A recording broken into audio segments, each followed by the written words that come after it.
এই যে আপনারা দেখতে পাচ্ছেন, এটা কিন্তু প্রায় ২০০-৩০০ বছর আগের একটি বটগাছ। তো এই বটগাছটি কিন্তু খুবই ভয়ংকর। সেটা কেন?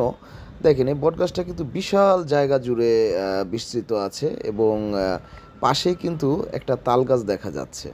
ছোট করে তালগাছটা দেখা যাচ্ছে। কিন্তু এই রাস্তা দিয়ে যখন মানুষজন একটা সময় ছিল কি এটা রাস্তাটা পুরো ফাঁকা থাকতো। এখন হয়তোবা এই যে ইটের রাস্তা হয়ে গেছে, এজন্য মানুষজন দেখা যায়। কিন্তু একটা সময় রাস্তাটা অনেক ফাঁকা ছিল এবং কি এখানে বললে বিশ্বাস করবেন কিনা অনেক মানুষ ভয় পেয়েছে, ভয় পেয়ে জ্বর আসছে, বিভিন্ন ক্ষয়ক্ষতি হয়েছে। তবে এখনও এইখানে মানুষজন আসতে ভয় পায়। দেখেন জটগুলো, গাছের যে জটগুলো এবং ডালগুলো কত বিস্তৃত, কত জায়গায় যে ছড়িয়ে পড়েছে। এবং কি ওই যে তাল গাছটা দেখতে পাচ্ছেন। তো মানে এই বট গাছ এবং তাল গাছ দুটোই কিন্তু আসলে মোটামুটি সবাই ভয় পায়। তো আপনাদের সাথে বট গাছটা একটু শেয়ার করলাম।